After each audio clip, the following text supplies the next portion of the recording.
पाकिस्तान बिगड़ैल औलाद है, ये सुधर नहीं सका था।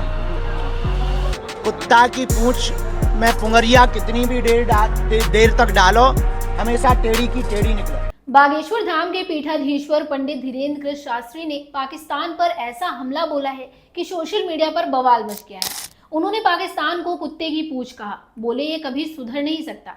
और सबसे बड़ा धमाका, पीओके को भारत में मिलाने का ये सही समय है।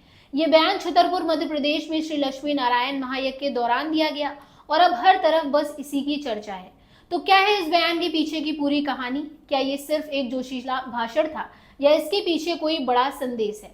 आज हम इस खबर के बारे में डिटेल से जानेंगे। धीरेन्द्र शास्त्री ने ऐसा क्यों कहा, लोग क्या बोल रहे हैं और क्या पीओके वाकई भारत का हिस्सा बनेगा? तो चलिए शुरू करते हैं। हेलो, मैं स्वाति पांडे और आप देख रहे हैं आपकी खबर। ये सब शुरू हुआ 11 मई 2025 को, जब पंडित धीरेन्द्र कृष्ण शास्त्री छतरपुर मध्य प्रदेश के मोते महावीर मंदिर में श्री लक्ष्मी नारायण महायज्ञ में शामिल हुए। हजारों भक्तों की भीड़ थी और माहौल में जोश और देशभक्ति का जज्बा।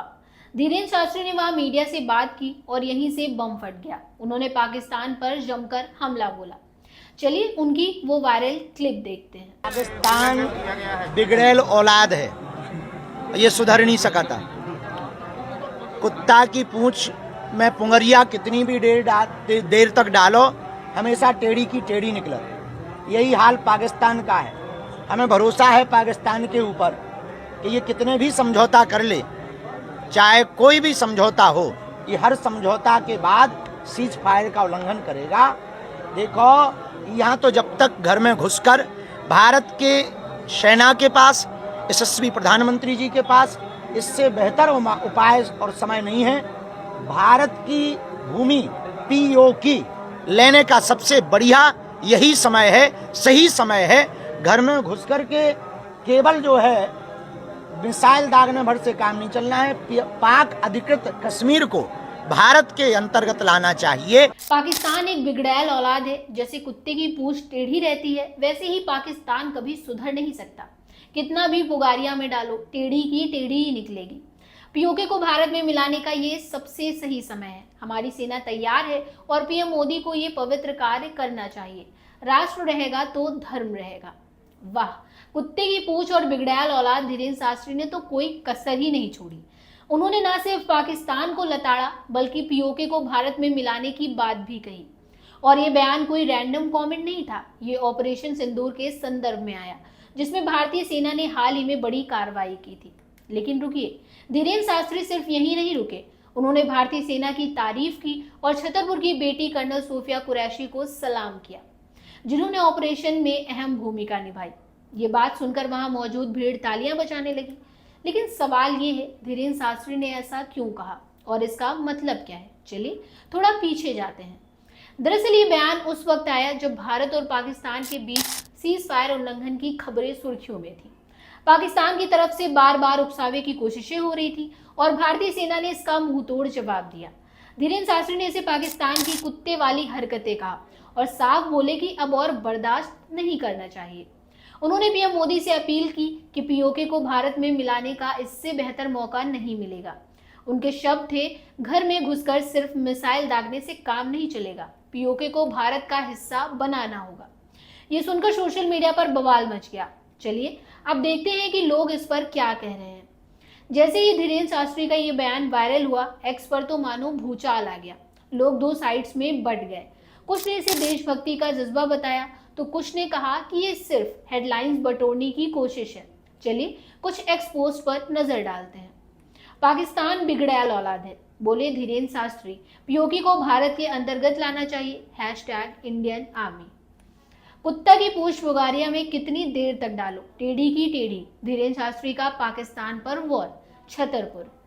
ये पुगारिया वाला कमेंट तो मीम बन गया है। कुछ यूजर्स ने तो धीरेन्द्र शास्त्री को देशभक्त बाबा का टाइटल दे दिया, जबकि कुछ ने कहा कि धार्मिक नेता को ऐसे बयान नहीं देना चाहिए।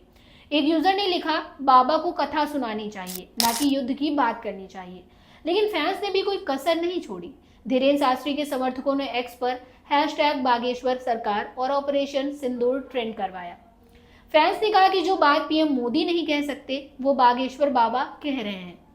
दूसरी तरफ कुछ लोगों ने इसे उकसाने वाला बयान बताया और कहा कि इससे दोनों देशों के बीच तनाव बढ़ सकता है और मीम्स की तो बाढ़ आ गई है। एक मीम में दिखाया गया कि पाकिस्तान की पूंछ टेढ़ी है और धीरेन्द्र शास्त्री उसे सीधा करने की कोशिश कर रहे हैं। ये तो गजब है। लेकिन मजाक से हटकर इस बयान ने लोगों को सोचने पर मजबूर कर दिया है। पीओके का मुद्दा सालों से गर्म है और धीरेन्द्र शास्त्री जैसे प्रभावशाली व्यक्ति का ऐसा कहना कोई छोटी बात नहीं है। तो अब सवाल ये है, क्या उनका बयान सिर्फ जोश था या इसके पीछे कोई और मकसद है? धीरेन्द्र शास्त्री कोई साधारण व्यक्ति नहीं है। बागेश्वर धाम के पीठाधीश्वर के तौर पर उनके लाखों भक्त हैं और उनकी बात का असर सीधे हिंदी हार्टलैंड में दिखता है। लेकिन ये पहली बार नहीं है जब उन्होंने पाकिस्तान पर निशाना साधा है। इससे पहले अप्रैल 2025 में पहलगाम आतंकी हमले पर वो पाकिस्तान को लताड़ चुके हैं। धीरेन्द्र शास्त्री ने हमेशा हिंदू एकता और राष्ट्रवाद की बात की है। उनका कहना है कि राष्ट्र रहेगा तो धर्म रहेगा। इस बयान में उन्होंने भारतीय सेना और कर्नल सोफिया कुरैशी की तारीफ करके देशभक्ति का माहौल बनाया। धीरेन्द्र शास्त्री का प्रभाव सिर्फ धार्मिक नहीं बल्कि राजनीतिक भी है। पीएम मोदी खुद बागेश्वर धाम जा चुके हैं और शास्त्री को मोदी का छोटा भाई तक कहा जाता है। क्या उनका ये बयान सरकार के लिए जनता की नब्ज टटोलने का तरीका था? धीरेन्द्र शास्त्री जानते हैं कि उनका हर बयान वायरल होता है। कुत्ते की पूंछ जैसे शब्दों ने इसे मीम मटेरियल बना दिया, जिससे उनकी बात ज्यादा लोगों तक पहुंचे। लेकिन हर सिक्के के दो पहलू होते हैं। कुछ लोग कह रहे हैं कि धार्मिक नेता को ऐसी भड़काऊ बातें नहीं करनी चाहिए, इससे भारत पाकिस्तान के रिश्तों पर असर पड़ सकता है। दूसरी तरफ उनके समर्थक कहते हैं कि वो बस वही बोल रहे हैं जो देश का आम आदमी सोचता है। कुछ लोग कह रहे हैं कि धीरेन्द्र शास्त्री जल्द ही एक बड़े टीवी डिबेट में हिस्सा ले सकते हैं, जहां पीओके और सीज फायर का मुद्दा डिस्कस होगा। अगर ऐसा हुआ तो वो सीन तो बनता है, लेकिन तब तक ये बयान चर्चा में रहेगा। तो धीरेन्द्र शास्त्री के इस बयान ने न सिर्फ पाकिस्तान को निशाने पर लिया बल्कि पीओके के मुद्दे को फिर से सुर्खियों में ला दिया। लेकिन अब सवाल ये है, क्या पीओके वाकई भारत का हिस्सा बनेगा या ये सिर्फ एक और हेडलाइन बनकर रह जाएगा? आपको क्या लगता है, क्या पीओके भारत का हिस्सा बनेगा? क्या धीरेन्द्र शास्त्री का बयान सही था? नीचे कमेंट में हमें अपनी राय जरूर बताइएगा। तब तक के लिए गुड बाय। मिलते हैं फिर एक ऐसे ही इंटरेस्टिंग और लेटेस्ट अपडेट के साथ।